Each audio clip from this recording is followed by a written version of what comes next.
दोस्तों, आप सभी का स्वागत है। आज हम बात करेंगे इकोलॉजी और एनवायरनमेंट एंड इकोलॉजी, जो दिल्ली पुलिस कांस्टेबल और एसएससी एग्जाम यानी कि जो अभी हाल फिलहाल में सीएचएस का चल रहा है, सीजीएल मेंस का, एमटीएस के लिए, सीपीओ के लिए, जेई के लिए, यानी कि 2024 में जितने भी एग्जाम हो रहे हैं उनके लिए सफिशिएंट है। क्यों? क्योंकि इसमें हमने इन एनवायरनमेंट एंड इकोलॉजी में क्या किया है, जो अभी ये टॉपिक हाल फिलहाल में जुड़ा है। पहले आते थे लेकिन ना के बराबर क्वेश्चन आते थे। अब क्या है कि क्वेश्चन आने लगे। कैसे क्वेश्चन आ रहे हैं? क्वेश्चन में ये आ रहे हैं कि अब एनवायरनमेंट और इकोलॉजी क्वेश्चन में हाल फिलहाल में सीरियल, स्टेनो और सिलेक्शन पोस्ट में आए। तो इन्हीं तीनों का कंपैरिजन करके एक कंप्लीट थ्योरी तैयार की है, जिसमें संपूर्ण एनवायरनमेंट इकोलॉजी है विथ विजुअल इमेज के बाद, ताकि आपको जल्दी समझ में आ जाएगा। Let's start. हम कैसे पढ़ेंगे? तो हम कैसे पढ़ेंगे? सबसे पहले कंप्लीट थ्योरी देंगे, जैसे कंप्लीट थ्योरी। तो एक टॉपिक है तो उस टॉपिक को पूरा निचोड़ देंगे। उसके बाद उसके प्रीवियस ईयर क्वेश्चन करेंगे, कैसे क्वेश्चन वहाँ बने हैं, वो भी एसएससी ओनली। एक्सपेक्टेड क्वेश्चन की जगह समझ लीजिए लेटेस्ट क्वेश्चन। ये है एक्सपेक्टेड क्वेश्चन, लेटेस्ट क्वेश्चन है, इसी के हिसाब से हमने कवर अप किया है। सबसे पहले समझते हैं पर्यावरण क्या है। पर्यावरण क्या है? पर्यावरण है परि प्लस आवरण से मिलकर बना है। परि मीन्स होता है चारों ओर और आवरण मीन्स होता है घिरा हुआ, अर्थात हमारे चारों ओर जो कुछ भी है वही पर्यावरण है। एग्जाम्पल समझिए, यहाँ पर देखिए हाथी, बाघ, हिरण और इनके आसपास ये वातावरण, इसी को पर्यावरण कहते हैं। यानी परिवेश का मतलब होता है आसपास, ध्यान रखना। तो पर्यावरण शब्द क्या है? फ्रांसीसी शब्द एनवायरमेंट बना है, जिसका अर्थ होता है आसपास।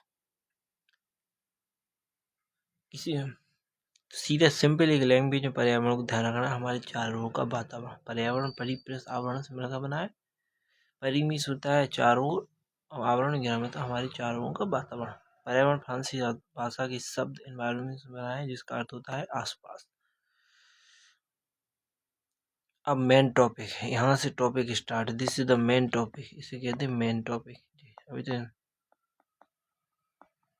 Main topic. इस पारिस्थितिकी को समझने से पहले कुछ सबसे पहले एक चीज समझते हैं, पारिस्थितिकी है क्या। देखो, हमें पारिस्थितिकी में क्या पढ़ना है? ये जीव है।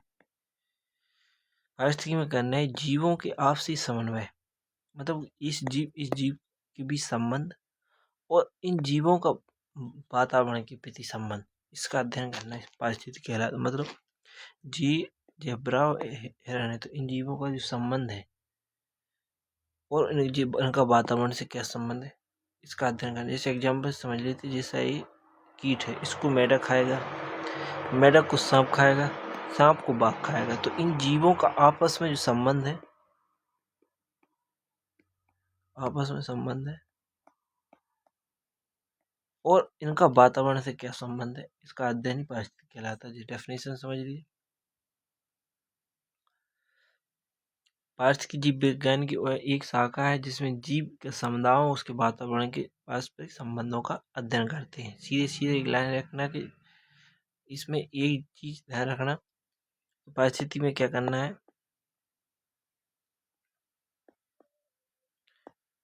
एक पॉइंट जीवों का आपस संबंध में,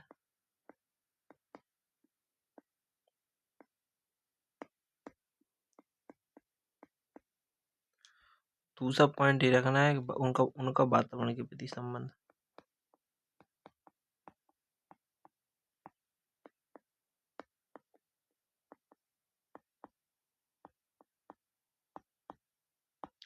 इसे ही पारिस्थितिकी कहते हैं।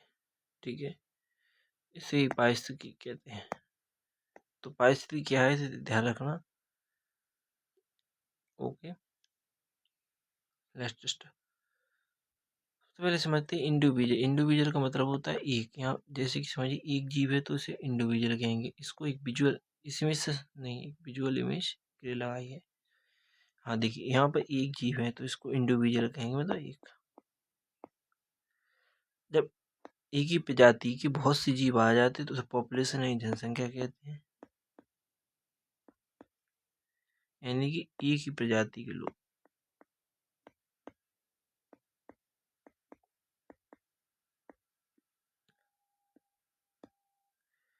जब दो या दो से अधिक प्रजाति मिल जाती तो उसे समुदाय कहते हैं। जैसा कि आप देख सकते हैं, पहले एक था, फिर उसी प्रजाति के लोग अब दो से, जैसे बाघ है, बाज है, भैंसे हैं, जेब्रा है और हिरण। तो दो या दो से अधिक प्रजातियां मिल जाए तो उसे समुदाय कहते हैं, दो या दो से अधिक।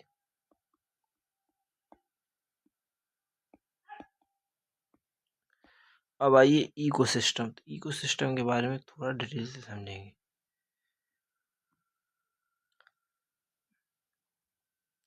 पारिस्थितिकी तंत्र क्या है? पारिस्थितिकी तंत्र समझने से पहले तुम्हें एक चीज समझना होगी, जैविक और अजैविक क्या है। क्योंकि पारिस्थितिकी तंत्र है जैविक अजैविक घटकों से मिला है। जैविक मतलब होता है जहाँ जीवन है। जीवन का मतलब होता है जो सजीव है। ये शॉर्ट लैंग्वेज समझ। तो हम देख सकते हैं इस वाली में, देखिए ये सजीव है, शेर, जेब्रा सजीव है, हिरन सजीव है और हाथी सजीव है और ये पेड़ सजीव है। तो हमें बायोटेक में लेंगे। अब अजैविक क्या है? तो अजैविक को समझते हैं जहाँ जीवन नहीं है। और जीवन नहीं है मतलब कि निर्जीव है। तो निर्जीव क्या? दूसरी में देखिए बायोटेक की, इसमें देखिए सूर्य निर्जीव माना गया है, पहाड़ को निर्जीव, पानी को निर्जीव, बादल को निर्जीव और ये स्थल है उसको निर्जीव। अब इकोसिस्टम क्या है, हमने बताया है कि इकोसिस्टम क्या है, जैविक और अजैविक घटकों का योग या जैविक या अजैविक घटकों का वर्णन करते हैं पारिस्थितिकी तंत्र में। और पारिस्थितिकी तंत्र क्या है, जैविक और अजैविक घटकों से मिलकर बना है, सिंपल लैंग्वेज में। तो जैविक अजैविक, इसमें देखिए ये सब जीव हैं और इनके साथ सूर्य है, पहाड़ है, पानी है, वही सजीव है सब। तो दोनों मिल गए तो इस प्रकार इकोसिस्टम का निर्माण करते हैं। और इकोसिस्टम का निर्माण करते हैं तो हमने अब यहाँ पर बताया था इकोसिस्टम। देखिए इस इमेज से भी समझ सकते हैं। जो पत्थर है ये अजैविक है और जिस जैविक है। अब बायोम क्या है? कई इकोसिस्टम मिल जाएंगे तो उसे बायोम कहते हैं।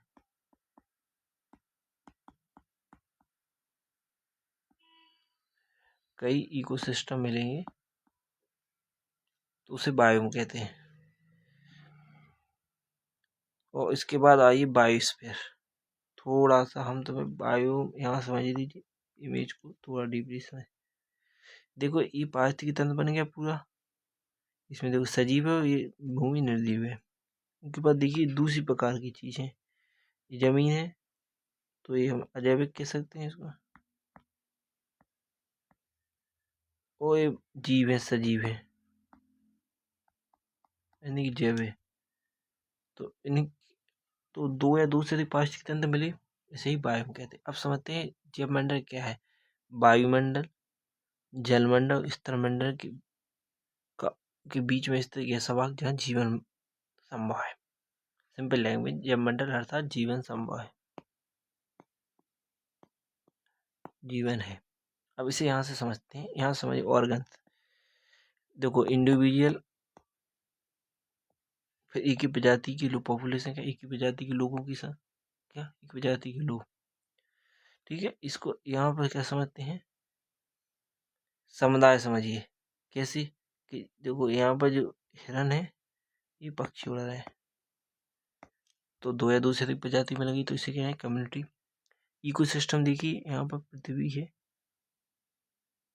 और यहाँ पर देखो ये पहाड़ है, देख सकते हैं यहाँ पर जो पहाड़ है। तो जो इकोसिस्टम ने बात कर लिया। बायोम क्या है, तो दो या दो से अधिक इकोसिस्टम मिलकर, कई इकोसिस्टम मिलकर बायोम। देखो एक जो अलग इकोसिस्टम रहा, एक अभी समझा है। वही सब जहाँ हो रहे हैं, जहाँ जीवन संभव है, पृथ्वी की जिस हिस्से में जीवन संभव, उसे कहते हैं जैवमंडल। ये सारी प्रक्रियाएं जहाँ हो रही है उसे कहते हैं जैवमंडल। ओके, इस सर्कल से आप समझ सकते हैं। अगला आता है पारिस्थितिकी तंत्र, जिसे हम निपटा चुके हैं। एक अवजाई रह गई है। पारिस्थितिकी तंत्र का है, जीवित घटक अपने भोजन के लिए एक दूसरे में निर्भर रहते हैं, जो प्रकृति की खाद्य श्रृंखलाओं खाद्य जालों को जन्म देती है। यानी कि इसमें एक सीधे सीधी बात होता है कि एक जीव दूसरे जीव पर निर्भर है। पारिस्थितिकी तंत्र एक श्रृंखला चलती रहती है। कैसी श्रृंखला, सॉरी, कैसी श्रृंखला चलेगी, जैसे हम तुम्हें बता दें, इस चीज को समझ लीजिए। खास चारा है, इसको खाया खरगोश, खरगोश खाया भेड़िया, जब मर गए तो उसके बाद इन्हें खाया अवघटक। तो ये समझ लिया। अब पारिस्थितिकी तंत्र के विभाजन स्टाइल लगाइए। दो घटक, जैविक घटक, अजैविक घटक। जैविक घटक जहाँ जीवन समय पौधे जानवर, अजैविक घटक जहाँ जीवन नहीं है, वायु, जल और भूमि। जैविक घटक को तीन कारकों में बताया, उत्पादक, उपभोक्ता, अवघटक। उत्पादक क्या है, जो भोजन बनाते हैं,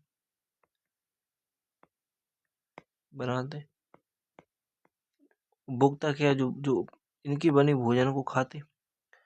और अवघटक क्या है, अवघटक है कि जो मरे हुए जीवों को जो सलाह सड़ने में मदद करते हैं और उनका विघटन करते हैं, मरे हुए जीव, उन्हें अवघटन कहते हैं।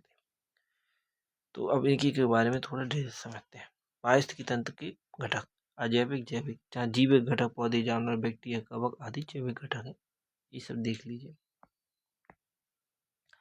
अजैविक घटक मतलब निर्जीव घटक जहाँ जीवन नहीं है, वायु, जल, भूमि, प्रकाश, तापमान, ये अजैविक घटक है। इसके बाद समझते हैं उत्पादक, उपभोक्ता, अवघटक। उपभोक्ता उत्पादक के हैं, इसमें हरित और नीलहरित शैवाल हैं, यानी कि वे पौधे जो प्रकाश संश्लेषण प्रक्रिया से अपना भोजन बनाते हैं, उन्हें उत्पादक कहते हैं। मेन चीज ये रखना, मेन चीज सीधा याद रखना कि जो पौधे प्रकाश संश्लेषण की प्रक्रिया से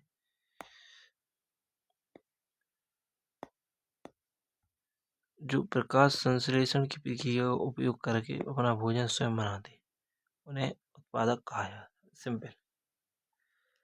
उपभोक्ता क्या, भी सभी जानवर जो भोजन के लिए अप्रत्यक्ष रूप से उत्पादों पर निर्भर रहते हैं। उपभोक्ता ऐसे समझिए, इसको इस समय से समझिए। ये घास है, प्रकाश यहाँ देखिए सूर्य है,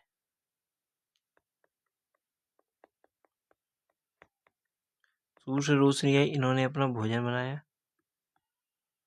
तो ये आ गया उत्पादक की श्रेणी में। इस भोजन को बकरी ने खाया है, जो इसे कहते हैं उपभोक्ता। अब समझते हैं अवघटक क्या है। इसमें वे जीव शामिल है जो मृत पादों और जानवरों को विघटित करते, जैसा कि हमने पहले बताया। अवघटन क्या होते हैं, मरी हुई जीवों को विघटन, जैसे कि समझिए जब बकरी मर गई जब, तो इसके जो विघटन होगा मृत पादपों का, जो इन बैक्टीरियों के द्वारा होगा, इसे ही अवघटक कहते हैं। अगला समझिए शाकाहारी क्या है, सॉरी, जैव मंडल के शाकाहारी, मांसाहारी, सर्वाहारी और परजीवी। सिंपल लैंग्वेज समझिए, जो पादप खाएंगे उन्हें शाकाहारी, जो मांस खाएंगे उन्हें मांसाहारी। चित्र देख सकते हैं, जैसा बकरी, बारहसिंगा हिरन। मांसाहारी बाघ और मगरमच्छ।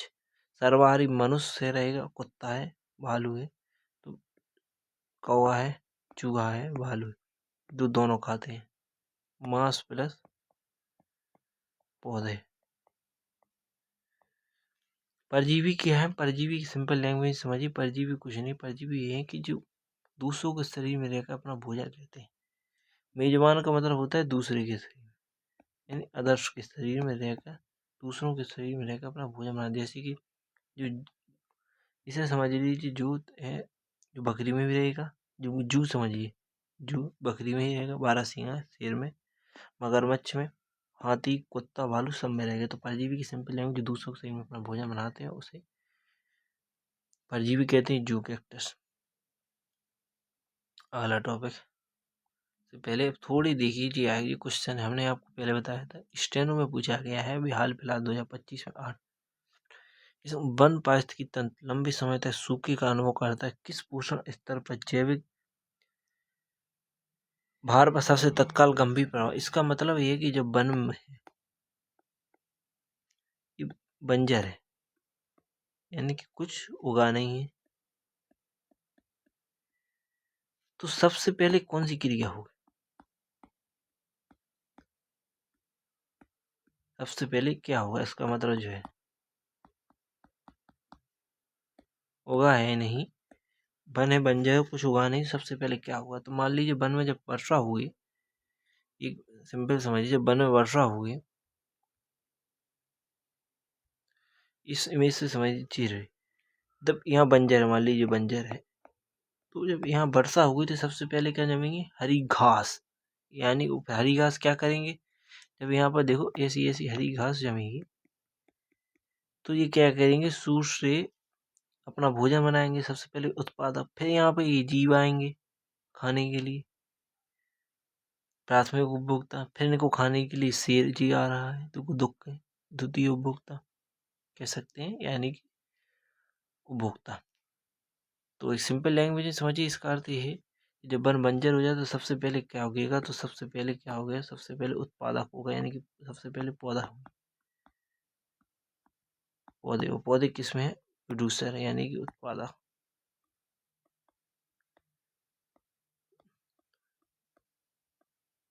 ठीक है, तो सबसे पहले क्या होंगे? प्रोड्यूसर, ध्यान रखना। दूसरा नहीं समझिए,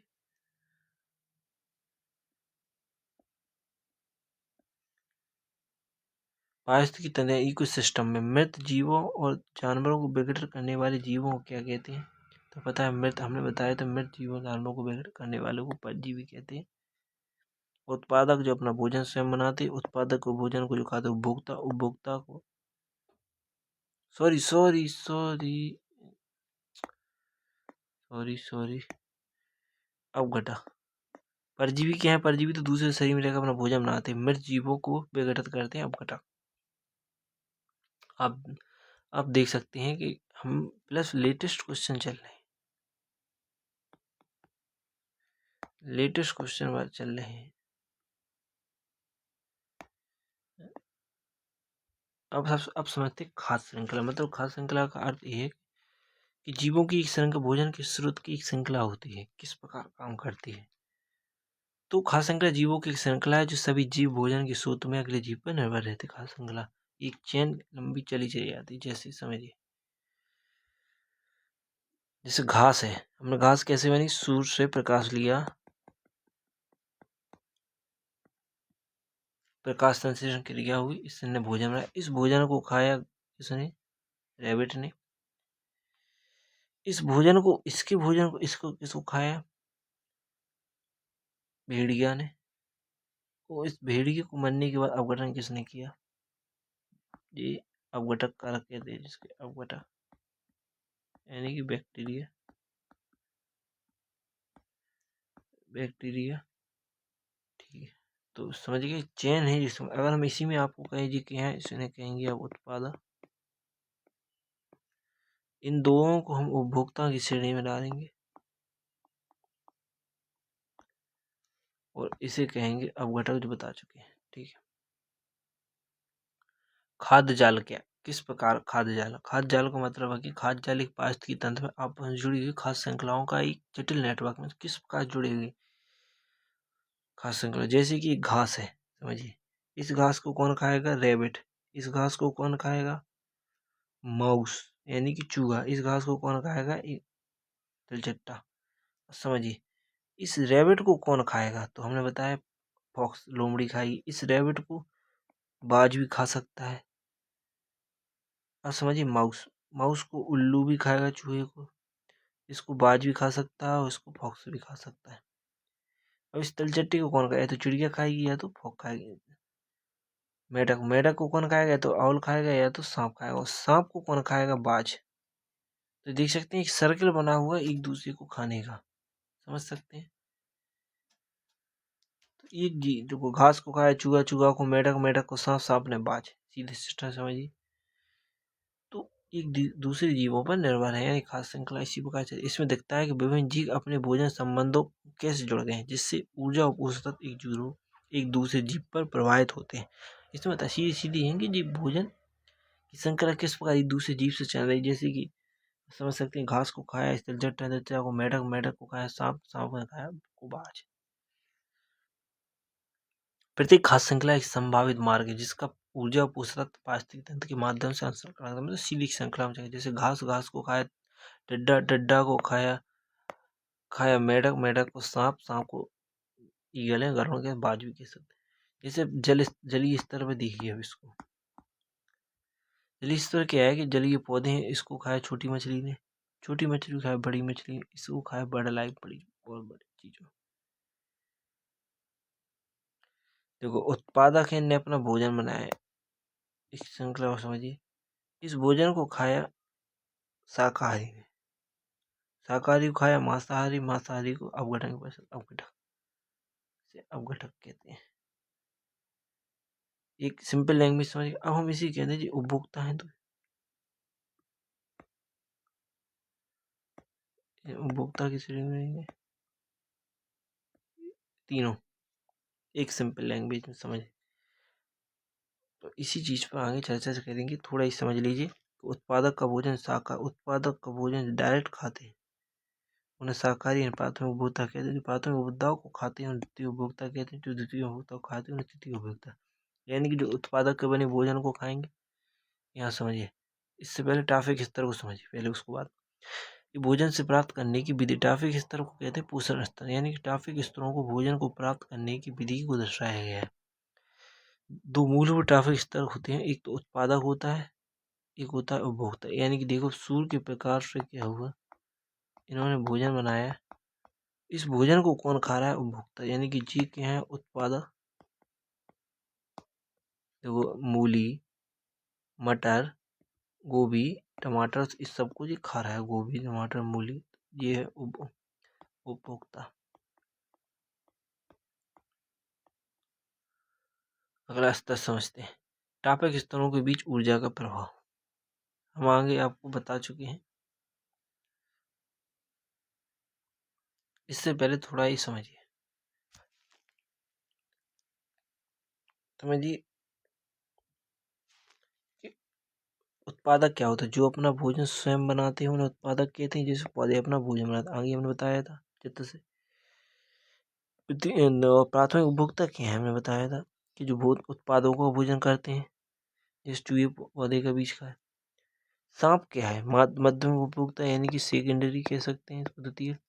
जो प्राथमिक उपभोक्ताओं का सेवन करते हैं उन्हें कहते हैं सांप चूहे खाते हैं, द्वितीय उपभोक्ता। तृतीय क्या होता है, बाज सांप को खाते हैं, माध्यमिक उपभोक्ताओं का सेवन करते हैं। यहाँ चित्र से देखिए,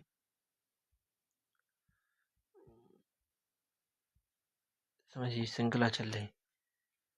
तो यहाँ देखिए, इसको उत्पादक कहेंगे घास, इसको उत्पादक कहेंगे घास को, क्योंकि सूर्य के प्रकाश से इसने अपना भोजन बनाया जैसे।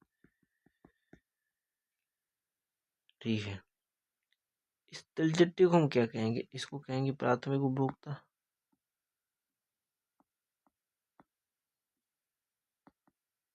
इसने कि उत्पादक को अपना भोजन, इसमें उत्पादक से बने भोजन को खाया। मेढक को क्या कहेंगे, सेकेंडरी उपभोक्ता, क्योंकि इसने प्राथमिक उपभोक्ता को खाया।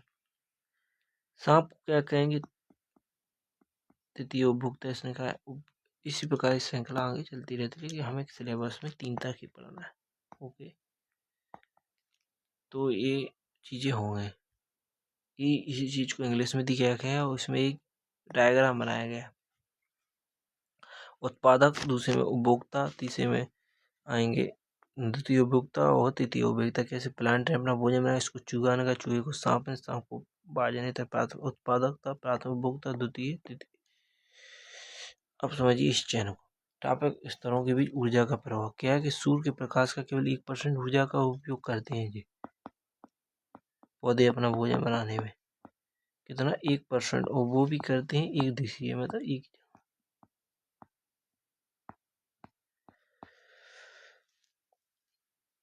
जो सूर्य, देखो 1% ऊर्जा का उपयोग करते हैं सूर्य का, हर पौधे सूर्य की रोशनी का 1% ग्रहण करते हैं, वो खाद्य ऊर्जा में परिवर्तन करते हैं। जिस उत्पादक का भोजन इसे प्राथमिक कंजूगेशन कारण, जैसे कि समझिए जलीय जीव में जी जमुई, इसको छोटी मछली को थोड़ी बड़ी मछली में, इसको और बड़ी मछली में, सार्वजनिक कलर व्हेल जो है, इसी प्रकार समझ लीजिए।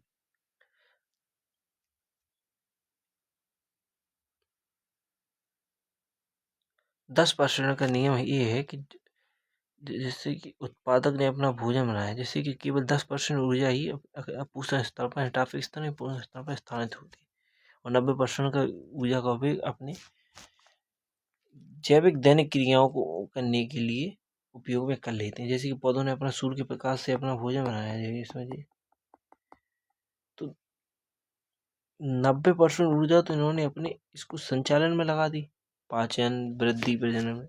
जब इसको ये खरगोश खाएगा तो 10% ऊर्जा इसके पास पहुंचेगी। खरगोश को सांप खाएगा तो इसके पास 1% ऊर्जा पहुंचेगी। इसको बाज खाएगा तो इसके पास 0%। यानी कि इसे लैंडमैन विज्ञान ने दिया है, लैंडमैन। इसका ये मतलब है कि प्रत्येक उपभोक्ता के पास यानी कि 10% ऊर्जा का ही ट्रांसफर होता है कुल टोटल का। यहाँ 103 स्तर पर ट्रांसफर होती है। ऊर्जा की स्तर में कमी के कारण खास श्रृंखला में 3-4 ट्रॉफिक स्तर होते हैं। सिंपल लैंग्वेज है कि एक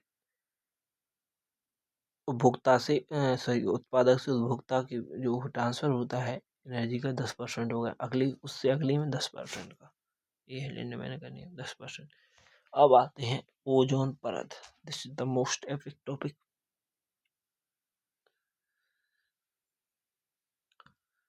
समझती हैं ओजोन परत। ओजोन परत क्या है? ओजोन परत क्या है? पृथ्वी की चारों ओर, जैसा कि आप देख सकते हैं, पृथ्वी की चारों ओर एक सुरक्षा कवच है। इसे ही ओजोन लोग कहते हैं, जो सूर्य से आने वाली पराबैंगनी किरणों को अवशोषित कर ली थी। कौन सी? यूवी किरणें, जो कि हानिकारक रहती है। तो आपकी नॉलेज के लिए बता दें कि सूर्य से प्रकाश से ultraviolet A, ultraviolet B, ultraviolet C, और सी सबसे घातक है। ये पृथ्वी पर नहीं आ पाती, जो नोट कर लेना।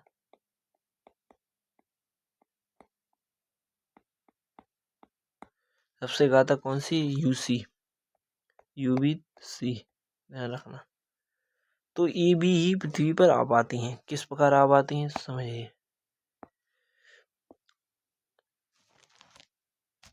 तो ओजोन परत पृथ्वी के चारों ओर सुरक्षा कवच है, जो सूर्य के प्रकाश की अधिकांश हानिकारक किरणों को विकिरण कर अवशोषित कर ले, जैसे कि यूवी सी। इस प्रकार जीवित प्राणियों कई स्वास्थ्य संबंधी खतरों, त्वचा कैंसर, पादप। सीधी सीधी बात है, ओजोन परत में छिद्र हो गया था, और ओजोन परत नहीं रहेगी तो सूर्य की पराबैंगनी किरणें पृथ्वी पर डायरेक्ट पड़ेंगी। इससे कुछ नहीं, इससे ये हो जाएगा कि त्वचा रोग ज़्यादा बढ़ जाएंगे। वो क्या है? कैंसर बढ़ेगा। देखिए इस चित्र के माध्यम से समझिए। सूर्य से आने वाले प्रकाश को ओजोन परत ने कहा स्टॉप, पहले हमें चेक करन दो, पहले चेक करन दो कैसे हो रहा। तो सुरक्षा कवच है वो बस। वर्ल्ड ओजोन डे बनाया था 16 सितंबर को। अब ओजोन परत है कहाँ? तो ओजोन परत समझते हैं। ओजोन परत क्या है? यानी समताप मंडल में, यानी कि स्ट्रेटोमोस। हिंदी मीडियम वाले इस नाम को भी याद रखें, क्योंकि अभी हाल फिलहाल में क्वेश्चन पूछा है इसी से।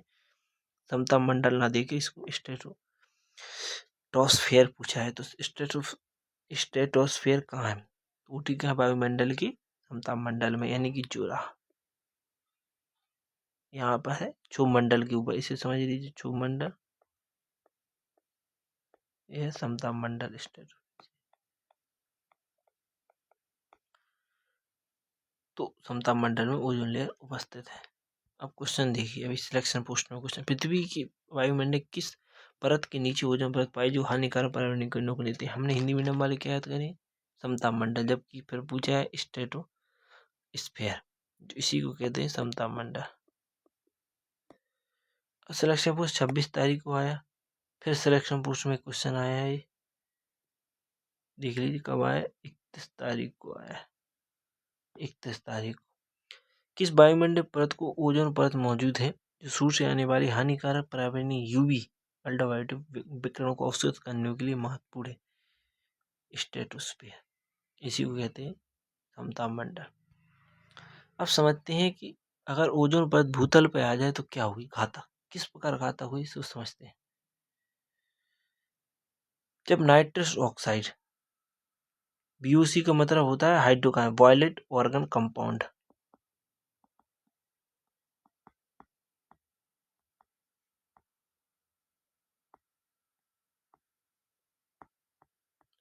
यानी कि इससे समझ लो हाइड्रोकार्बन। Yes, hydrocarbon.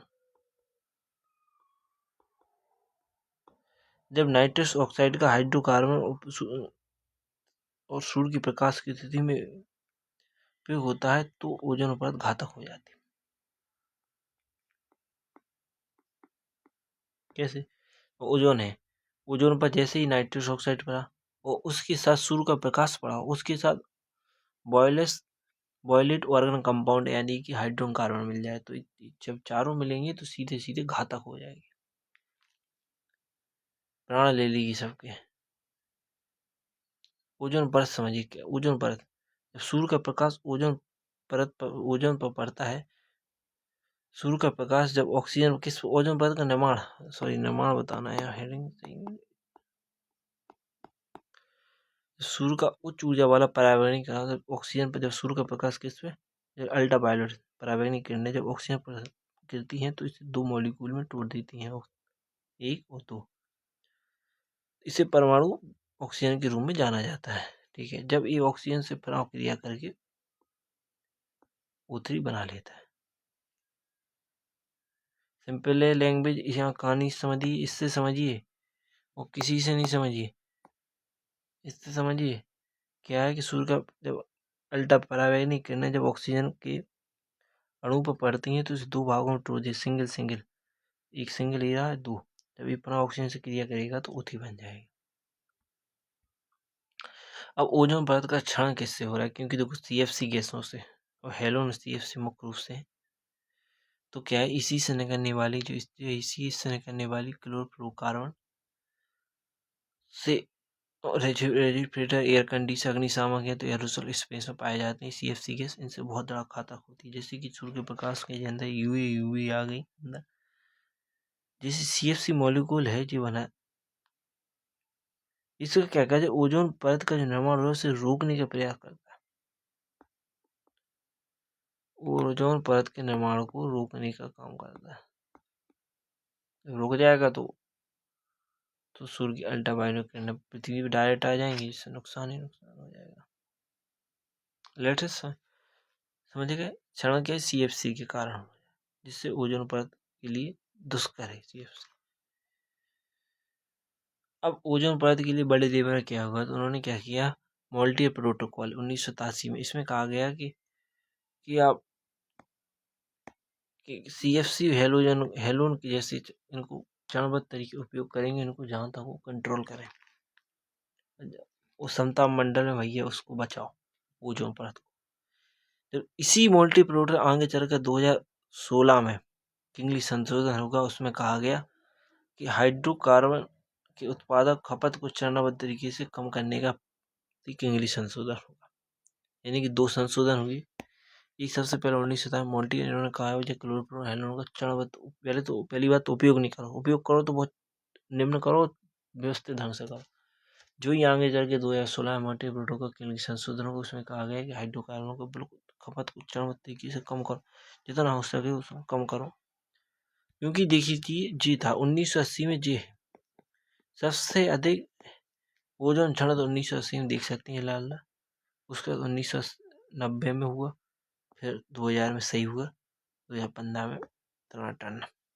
अब ओजोन परत को नाप से कितने हैं नापने की कई डॉप्सन यूनिट, सिंपल, बस ओजोन परत की नापने की इकाई को कहते हैं डॉप्सन यूनिट। डॉप्सन यूनिट को ATM सेंटीमीटर के रूप में 0.001 ATM सेंटीमीटर के रूप में नापा जाता है। आइए अब बात करते हैं अम्लीय वर्षा। अम्लीय वर्षा क्या है? देखिए वीडियो थोड़ा लंबा खींचेगा, 1-1.25 घंटे की समथिंग। आप वीडियो को पॉज करके रेस्ट लीजिए, फिर वीडियो को स्टार्ट कीजिए। अब समझते हैं अम्लीय वर्षा क्या है। अम्लीय वर्षा जैसे देख सकते हैं ये बादल से गिर रहे, यहाँ देख सकते हैं बादल से, देखो ये केमिकल बादल में गिरा, बादल से यहाँ बरस रहा है, ये हरा हरा दिखा गया, देखो ये केमिकल ही है। ठीक है, अम्लीय वर्षा एक प्रकार की वर्षा है जिसमें क्या करना है कि अम्लीय घटक होते हैं जो वातावरण से वर्षा के साथ जमीन पर बसते हैं। ठीक है, अब ये अम्लीय घटक किस प्रकार ऊपर पहुंचते हैं, क्या होता है, सीधे अम्लीय वर्षा यानी कि अम्ल होते हैं, तो वर्षा के साथ पृथ्वी पर आ जाते घातक होते। किस प्रकार होते हैं अम्लीय वर्षा? तो अम्लीय वर्षा के कारण एक तो प्राकृतिक कारण होगा, एक मानवीय कारण है। कौन से प्राकृतिक, कौन से मानवीय कारण? तो समझते प्राकृतिक कारण क्या है कि विस्फोटक ज्वालामुखी यानी विस्फोट से इनमें सबसे मेन है कि नाइट्रोजन डाइऑक्साइड और सल्फर डाइऑक्साइड, ये तीन मेन है, ये दो निकली। यानी कि सड़ी वनस्पति सल्फर डाइऑक्साइड निकली पहले यहाँ से, इसने क्या किया, ऑक्सीजन से क्रिया की सल्फर डाइऑक्साइड, और जब जो ऊपर गई तो इसे पानी मिलेगा, नमी, वायुमंडल में नमी तो सल्फ्यूरिक अम्ल बन गया। और यही सल्फ्यूरिक अम्ल और HNO3 ही अम्लीय वर्षाएं में के रूप में धरती में गिरते हैं। कैसे समझिए इस प्रोटोकॉल को, इस प्रोटोकॉल को समझिए। जैसे समझिए कि जी फैक्ट्री से निकला नाइट्रोजन डाइऑक्साइड और सल्फर ट्राइऑक्साइड, ठीक है, ये पहुंचा भैया ऊपर बादल से, यहाँ मिला इसको जल, तो कौन सी रिएक्शन बन गई, SO3 प्लस H2O, रिएक्शन बन गई H2SO सल्फ्यूरिक अम्ल। यहाँ पर नाइट्रोजन अम्ल गया और इसको जल में ले गया तो ये बन गया HNO3 नाइट्रिक एसिड। भैया ये बादल में गया और बरसात तो जी गिरी, तो इसे एसिड रेन हो गई, तो भैया पेड़ ही बाढ़ दिए, ये सब देख सकते, बड़ा नुकसान हुआ, ताजमहल तक को नहीं बख्शा इसने। आगे बढ़ते हैं एसिड रेन के बारे में। और sulphur dioxide, nitrogen oxide, nitrogen oxide पानी बहुत अधिक आसानी घुल जाते हैं, हवा के तो बहुत दूर तक ले जाए जा सकते हैं, मतलब कि जब ऊपर पहुंचेगा पानी बरसों से आराम घुला, पता ही नहीं पड़ता है। दादा पूरी पर देख रहा, ओ माय गॉड, क्या है, रिएक्शन कर रहे हैं, त्वचा पे असर हो रहा है केमिकल का। अम्लीय वर्षा एक रासायनिक क्रिया प्रतिक्रिया का कारण होती है, जब जो तब शुरू होती है जब सल्फर ऑक्साइड नाइट्रोजन ऑक्साइड जैसे होगी हवा में छोड़े जाते हैं। यानी कि फैक्ट्रियों से हमें बताया कि जो फैक्ट्रियों से जा रहा है नुकसान तो अपना ही कर रहा है। सीधी लैंग्वेज अम्लीय एसिड समझना है, एसिड रेन, तो इसी समझ, फैक्ट्रियों से नाइट्रोजन ऑक्साइड सल्फर ऊपर पहुंचे जल से गिरी क्यों बच रहे, ये पदार्थ वातावरण में बहुत अधिक बढ़ सकते हैं जब वे पानी ऑक्सीजन रासायनिक से मिश्रित प्रतिक्रिया करके अधिक अम्लीय प्रदूषक बनाते हैं, जिसे अम्लीय प्रदूषक कहते हैं। क्या ये पदार्थ इसमें बताया है कि पानी ऑक्सीजन और अन्य रसायनों से मिलकर अधिक अम्लीय प्रदूषण बनाते हैं, जिससे और अधिक नुकसान होगा। जैसे समझिए स्ट्रक्चर से समझिए, हमने कहा था हर चीज़ विजुअल समझिए, उसमें कहा गया कि ऑक्सीजन और अन्य रसायन और पानी, इनसे मिलकर, जैसे कि देखिए नाइट्रोजन ऑक्साइड और सल्फर डाइऑक्साइड हवा में गए, मूवमेंट ऑफ पॉल्यूशन करते हुए पहुंची, यहाँ एटमोस्फेयर में पहुंचे भैया, यहाँ मिल गया इनको ऑक्सीजन पार्टिकल मॉलिक्यूल्स एटमोस्फेयर, यहाँ पे अन्य रसायन भी मिल गया। अब दोनों आके बादल में पहुंचे भैया, पानी पानी, तो यहाँ पानी मिल गया, तो रिएक्शन बन गई HNO3 बन गया H2SO4 HNO3। अब यहाँ पर बरसे भैया, उड़ा दिया सब। अब नाइट्रोजन ऑक्साइड कहाँ से, ज्वालामुखी से निकलती है, देख लीजिए। तो कंप्लीट जो एसिड रहने वाला हम इस चित्र के माध्यम से समझा सकते हैं कि जैसे नेचुरल सोर्स है वो मानव जनित सोर्स थे। तो नेचुरल सोर्स को किस प्रकार देखो, अम्लीय वर्षा क्या है, अम्लीय वर्षा के दो कारण बताए थे, एक तो नेचुरल सोर्स, दूसरा मानव मेड सोर्स, प्राकृतिक कारण यानी मानव कारण। ये ज्वालामुखी विस्फोट गैस नाइट्रोजन ऑक्साइड ने की ऊपर गई, इसमें ऑक्सीजन से क्रिया किया, नाइट्रोजन ऊपर पहुंची, या बादल से पानी लिया और बरस गई। ऐसी जो फैक्ट्रियों से सल्फर डाइऑक्साइड नाइट्रोजन ऑक्साइड ऊपर गया, ऑक्सीजन से क्रिया की भैया, इसको बनाया सल्फर ट्राइऑक्साइड, और चलो भाई चलती है, पानी से क्रिया करके बढ़ गए। अब आइए समझते हैं ग्रीन हाउस क्या है। ग्रीन हाउस को हम पृथ्वी का सबसे कवच कहते हैं। ग्रीन हाउस ना हो तो पृथ्वी का औसत तापमान होगा -18 डिग्री सेल्सियस, -18 डिग्री सेल्सियस। कैसे समझो, देखो सुरक्षा कवच हमने इसमें बताया है।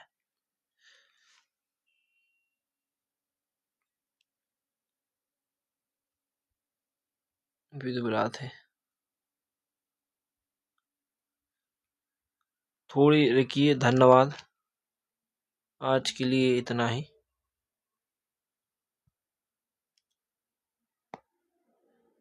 अगली वीडियो में। थैंक यू, धन्यवाद। अगली बार पार्ट 1 है, इसके बाद पार्ट 2 आएगा।